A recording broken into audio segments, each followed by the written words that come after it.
Em 1959, 9 pessoas subiram uma montanha na Rússia. Nenhuma delas voltou com vida.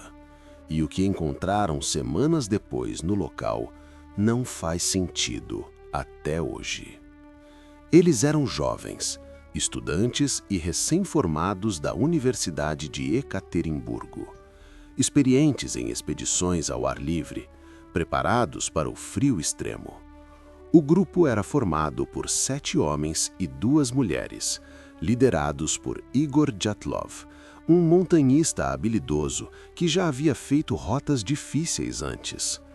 O plano era simples: uma travessia de esqui pelo norte dos Montes Urais, em uma região remota e desabitada. Era fevereiro, o inverno russo no seu ponto mais severo. Mas para eles, isso não era novidade. Eles sabiam o que estavam fazendo, ou pelo menos era o que todos acreditavam. O dia 27 de janeiro, o grupo começou a expedição. Nos primeiros dias, tudo correu conforme o planejado. O grupo avançava pela neve, registrando a viagem em diários e fotografias. Havia bom humor entre eles, piadas, conversas, registros descontraídos. Nada sugeria qualquer problema. No dia 1º de fevereiro, o grupo chegou à encosta de uma montanha chamada Kholat Syakhl. Na língua do povo Mansi, que habita aquela região, o nome significa algo perturbador: Montanha da Morte.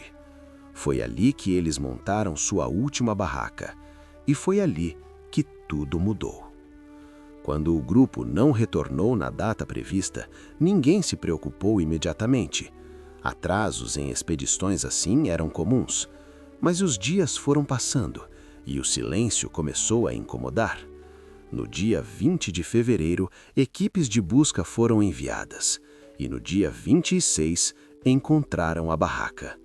O que viram ali foi o primeiro sinal de que algo muito estranho havia acontecido. A barraca estava rasgada, mas não de fora para dentro, de dentro para fora, como se alguém tivesse cortado o tecido com uma faca, desesperadamente, para sair o mais rápido possível. As pegadas ao redor contavam uma história difícil de aceitar. O grupo havia saído da barraca em direção à floresta, no meio da noite, no meio de uma tempestade de neve. Alguns estavam descalços, outros usavam apenas meias, praticamente sem roupas de proteção, em uma temperatura que chegava a 40 graus abaixo de zero. Ninguém levou equipamentos, ninguém voltou para buscar nada. Eles simplesmente fugiram. Os primeiros corpos foram encontrados a mais de 1 quilômetro da barraca. 2 deles estavam perto de uma fogueira improvisada, debaixo de um grande pinheiro. Vestiam apenas roupas de baixo. Morreram de hipotermia. Mais adiante, outros 3 corpos foram encontrados em posições que sugeriam que estavam tentando voltar para a barraca, como se em algum momento tivessem percebido que precisavam retornar, mas não conseguiram. O frio foi mais rápido. Até aqui, o caso já era estranho, mas o que veio depois tornou tudo muito mais perturbador. Os últimos 4 corpos só foram encontrados em maio, quando a neve começou a derreter. Estavam em uma ravina a cerca de 70 metros do pinheiro, e seus ferimentos não tinham explicação. Uma das mulheres estava sem a língua. Outro membro do grupo tinha fraturas no crânio tão graves que só poderiam ter sido causadas por uma força extrema. 2 deles tinham fraturas severas no peito. O médico legista que examinou os corpos disse algo que ficou registrado nos autos da investigação. Ele disse que a força necessária para causar aqueles ferimentos era comparável ao impacto de um acidente de carro. Mas não havia sinais externos de violência, nenhum corte, nenhuma marca, nenhum sinal de luta, como se a força tivesse vindo de dentro ou de algo que não deixa marcas visíveis. A investigação oficial foi aberta e durou pouco tempo. Em maio de 1959, o caso foi encerrado. A conclusão oficial foi vaga e estranha. Disseram que o grupo morreu por causa de uma força natural irresistível. Sem detalhar que força era essa, sem explicar os ferimentos, sem explicar a fuga desesperada, sem explicar por que saíram quase sem roupa. O caso foi classificado como secreto. Os arquivos foram fechados por décadas. E é a partir daqui que as perguntas se multiplicam. O que fez 9 pessoas experientes abandonarem sua barraca no meio da noite? O que poderia ser tão assustador a ponto de fazê-las sair sem roupas, sem calçados, em 40 graus negativos? O que causou aqueles ferimentos brutais sem deixar marcas externas? E por que o governo soviético encerrou a investigação tão rapidamente? As teorias começaram a surgir. A primeira e mais racional, uma avalanche. O peso da neve teria atingido a barraca durante a noite, forçando o grupo a fugir em pânico. Isso explicaria a pressa, mas não explica por que a barraca foi cortada de dentro com precisão. Não explica a ausência de sinais de avalanche no local e não explica os ferimentos nos últimos 4 corpos. A segunda teoria, um ataque. Talvez pelo povo Mansi local, que considerava aquela montanha sagrada. Mas não havia sinais de luta, nenhuma pegada além das do próprio grupo, e os pertences de valor estavam intactos na barraca.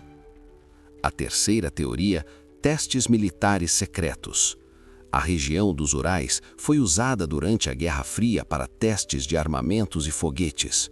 Algumas testemunhas relataram ter visto esferas luminosas no céu naquela noite, luzes estranhas, sem explicação. Isso poderia justificar o sigilo do governo, mas não existem provas concretas. Décadas se passaram. Livros foram escritos, documentários foram produzidos, novas investigações foram abertas e em 2019 o governo russo reabriu oficialmente o caso. A conclusão atualizada foi avalanche seguida de hipotermia, mas a comunidade científica ficou dividida. Muitos pesquisadores consideraram a explicação insuficiente porque ela não dá conta de tudo. Não explica os ferimentos, não explica o comportamento, não explica o silêncio que veio depois. E talvez esse seja o ponto mais inquietante de todo o caso. Não é o que aconteceu, é o que não se encaixa. Cada teoria resolve uma parte do mistério, mas nenhuma resolve tudo. Sempre sobra algo que não faz sentido, um detalhe que não se encaixa em nenhuma explicação. E quando todas as respostas racionais deixam lacunas, o mistério permanece. 9 pessoas subiram aquela montanha. Estavam preparadas, estavam confiantes, e em algum momento daquela noite, algo forte o suficiente para fazer todas elas abandonarem a única proteção que tinham contra o frio, algo que as levou a correr, descalças, para a escuridão. E algo que deixou marcas em seus corpos que a medicina não conseguiu explicar. Até hoje, mais de 60 anos depois, ninguém sabe com certeza o que aconteceu naquela encosta. A Montanha da Morte guardou seu segredo e, ao que parece, não pretende revelar.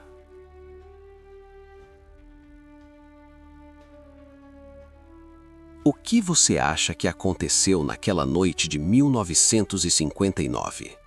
Avalanche? Teste militar? Ou algo que ainda não conseguimos compreender? Deixe sua teoria nos comentários, porque até hoje esse caso não tem resposta.